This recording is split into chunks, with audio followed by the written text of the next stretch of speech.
Hey guys! It's me, Cheryl Price, and welcome po dito sa aking munting channel. So ayan, it's a rainy morning. Pupunta tayo ng SM San Jose del Monte. Nagbabala kami bumili ng car seat para kay Mia.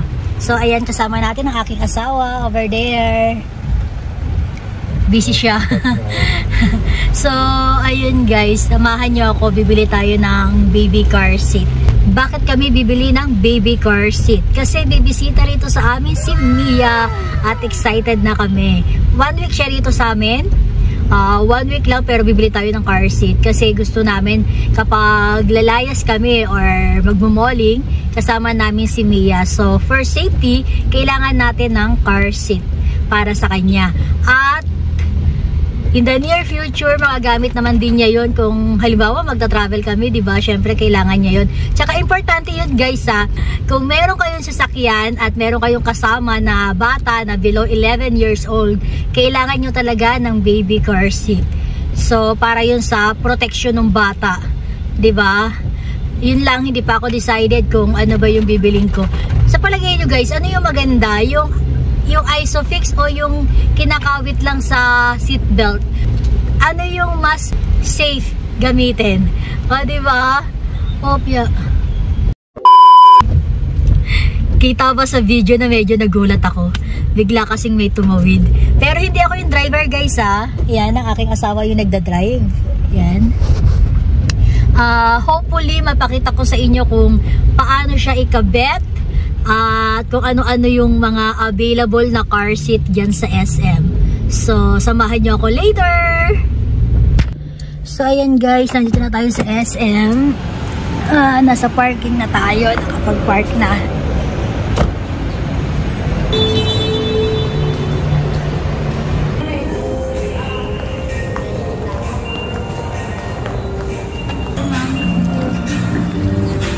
Kaya tayo ng parking. So ayan guys, dito muna tayo sa Jollibee. Lakang muna tayo bago tayo pumunta dun sa SM Department Store. So guys, let's SM! A few moments later.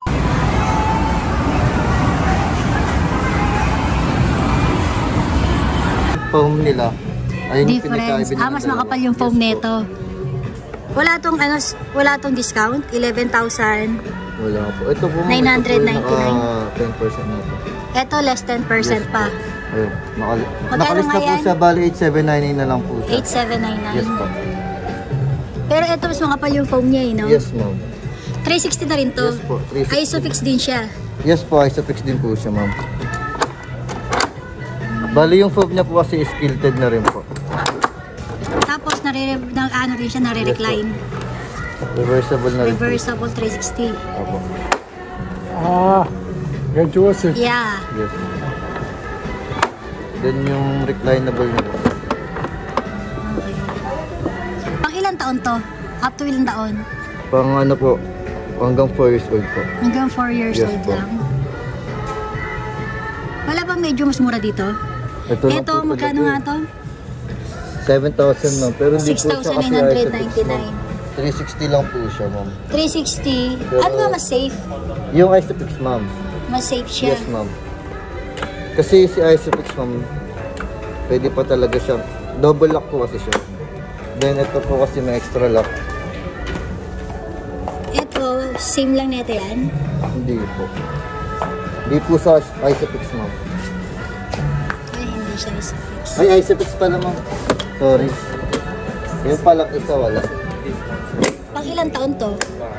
Up to ilang taon? Hanggang ano po? Hanggang 11 years old po. Hanggang 11? Kasi ma'am ano po yun, adjustment na po. Na-adjust? Yes po. Na-adjust okay. na po yun. Na-adjust siya. Ito mas mura to? Yes ma'am, pero ano siya, pang 4 years old lang po siya, then di po siya Isofix ma'am. Ito guys, so 4,499. Pag ilang taon yan? Hanggang 4 years old lang po. Hanggang 4 years old din. Ito hindi ito naiikot? Hindi po, ayun lang po talaga siya. Pero nare-recline po siya ma'am. Reclinable naman po siya. Pero hindi siya ano. Yan, mahal ba yan? 599 po, pero hindi siya Isofix, ma'am. Bali, nagko-control pa rin sa kanya is yung seatbelt natin po. Gahit mo.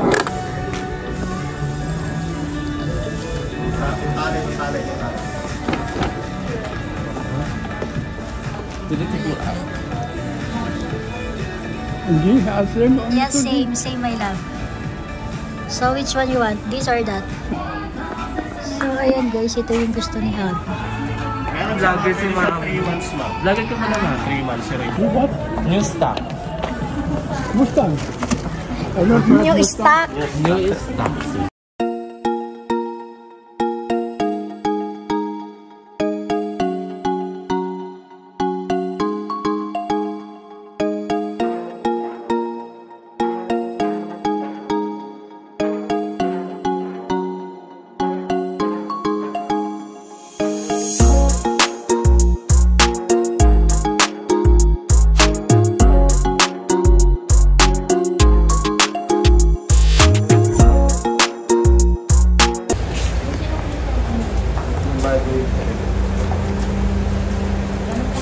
So, ayan guys, i-install muna na sa room natin.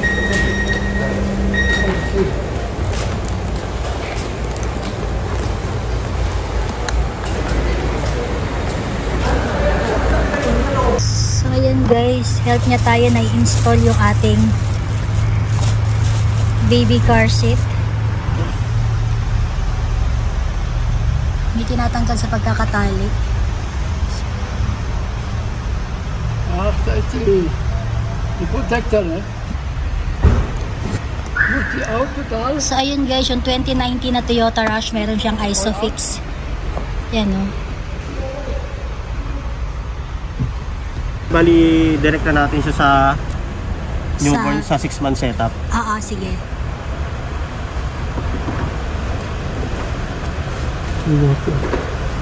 They put out the cover so they can install inside. Hang them out? No, only like that. It's okay. Oh.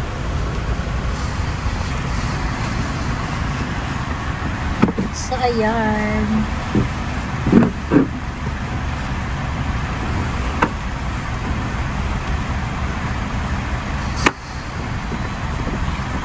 So, ayan. Dahil 6 months pa lang si baby, nakaganyan siya. Tapos pag i-install mo siya, ma'am, kailangan luwagan mo muna siya. Luluwagan? So, paano siya niluluwagan, be? Ito po. Yung red, ma'am, press mo lang, ma'am. I-atras lang siya ng todo. Hanggang dyan sa ano? Kailangan, ma'am, sagad siya. Sagad, okay. Para silang dalawa. Tapos, saka mo lang siya i-connect dito, ma'am. I-ano lang siya, susundot lang dyan. Tapat mo lang, ma'am, tapos pasok mo lang siya.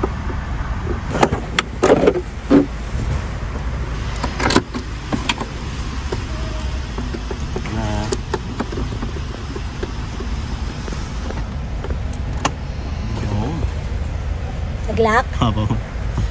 Dito ka sa kabilang side. Tumatama lang sa tela.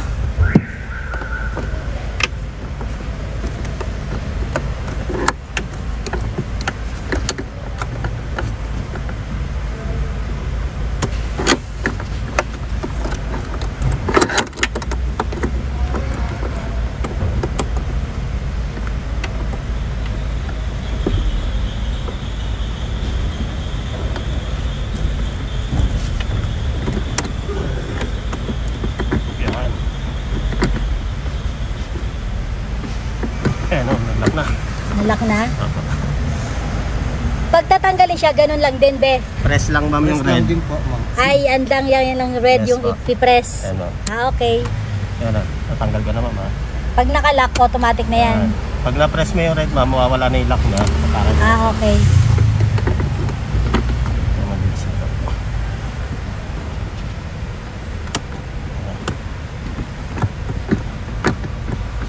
So, naklik na siya ng una. Ayan, ma'am. Tapos, ito, ma'am, install na siya, ma'am. Ah. So ang gagawin mo ma'am, kasi ginagamit natin ma'am yung 360. Okay. Ito ma'am, kunwari nasa nagda-drive kayo ma'am, kunwari nagpapalitan mo siya or bibihisan, kahit hindi ka na bumaba, yan, pwede siya. I-rotate mo siyang ganyan. Yun yung use niya ma'am. Okay. Pwede rin naman dito sa kabila. Kung gusto mo nang nati 360 pa siya ma'am, wag mo siyang ihigpitan ma'am, nakaganito lang po yung pinaka-install niya. Pero kung gusto mo na nakapix na siya ma'am, itutulak mo siya yung car seat. Yan, maglalak pa yan ma'am. Maglalak so ang adjustment naman yan hanggang papunta dito. Okay. Kung gusto mo siyang naka-steady lang ma'am. Is it not fast? Pero kung gusto mo yung nare-recline, ito pwede pa rin naman to ma'am. Yan. Hanggat ma-adjust mo siya. Okay. Ganyan po siya. Yan. Tapos kung na-adjust pa siya ma'am, pwede mo pa siya adjust konti, isa pa. Yan. Sa dulo. Nagkiklik naman yan, tumutunog siya ma'am. Siya, naiikot pa rin naman yan. Yan. Okay. Tapos kung gusto mo na nakapix ma'am, yung hindi mo nagagamitin yung ikot, diin mo lang siya ma'am. Magpipix na siya. Pwede daw bang eto ganito yung ulo ngayon? Hindi. Pag ganito ma'am? Hindi ma'am. Hindi. Kasi kailangan itatanggalin. Ang required kasi niya talaga ma'am, pag newborn hanggang 1 year old, naka-rear facing ma'am. Hindi. Ano ba?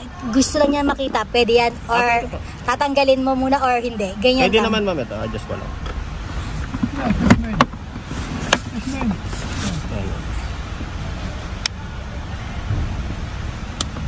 Yeah. Okay. Tapos ganun din siya ma'am, i-adjust mo lang din. Can you not sweep? No, cannot more sweep. It's already passed. Yes po. It's passed. It's locked out. Okay. Oh. Yun ang maganda sa kanya ma'am pag 360. Tapos i-adjust mo lang siya ulit ma'am. Ito po.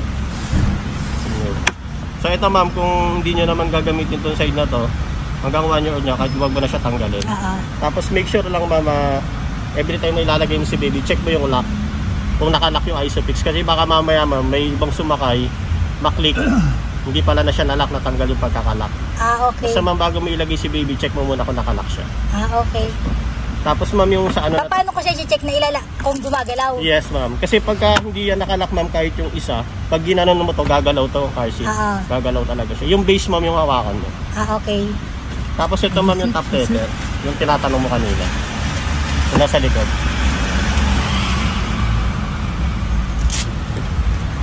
Pero ito kasi ma'am, pag nakalagay ito, hindi mo siya marorotate. So for safety rin naman kasi ito ma'am, kung sakali na magro-rotate ka, tanggalin mo na lang yung pinaka-top tether.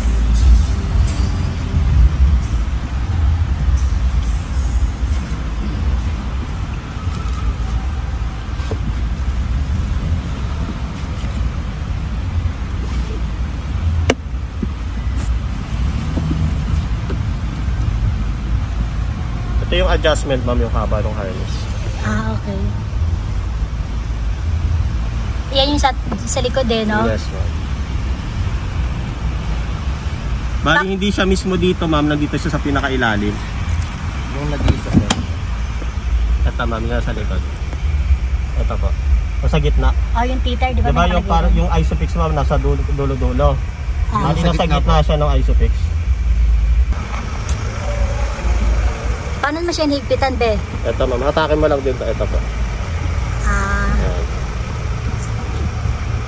Pero carry lang niya kahit hindi yan nakakabit? Pwede naman ma'am, optional. Pero pag newborn hanggang 1 year old kasi ma'am, mas ano kasi nakalagay ito. Okay. Kaso depende kasi yun ma'am. Katulad nito ma'am, baka medyo malaki kasi si baby. So baka tumama na kasi yung ulo niya. Oo nga yun. Ma'am. Option din naman siya ma'am. Okay. Kung compatible pa naman, lagay mo ma'am. Pero kung ano. Pero talaga nilalagay yan pag nakatalikod na? Pag nakatalikod, pwede rin naman ma'am. Okay. Pwede rin siyang newborn, pwede rear facing, pwede forward facing. Okay. So magkaiba naman sila ng setup. Ang ganun ma'am. Tanggalin na lang natin yun, be. Tanggalin na lang. Kabit nyo na lang ma'am pag ano. Madali lang naman no? Hinuhook lang naman, di ba? Hook lang naman po yun. Okay.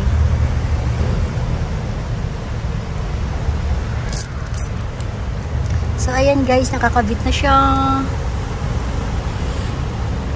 Neck nice in de zeer. Yeah. Dat kind van de gaat zo. Yes, en dan zit je in een ding en dan doet de as zeer. Dan mag er... Ja. No, that's my liking. Yeah. I'm not Yeah.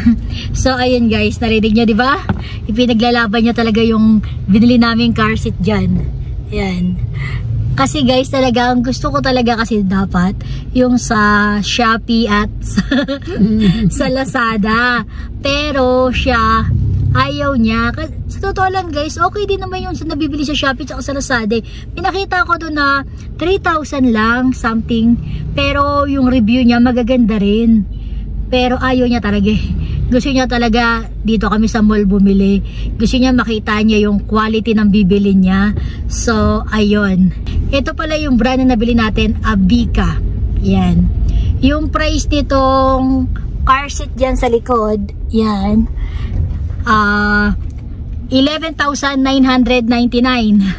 Diba? 11,000 kumpara mo sa 3,000, diba? Laki ng difference. Pero, ayun nga, meron pa yung ano guys may nakuha akong 10% discount. So medyo malaki-laki din na discount natin kahit papaano, 1 to din. So ayun. Kaya naman kasi niya ipinipilit yung dito nga sa mall, di ba? Gusto niya makita yung quality. Kasi di ba pag long drive, kawawa din naman yung bata.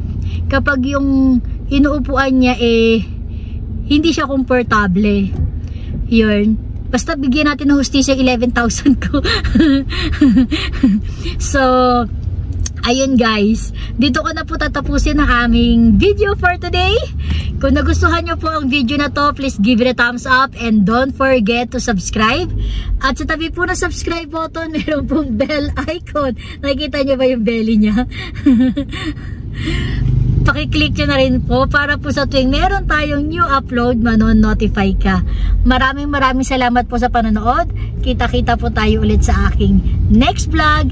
Ciao! Keep safe everyone. God bless! Mwah.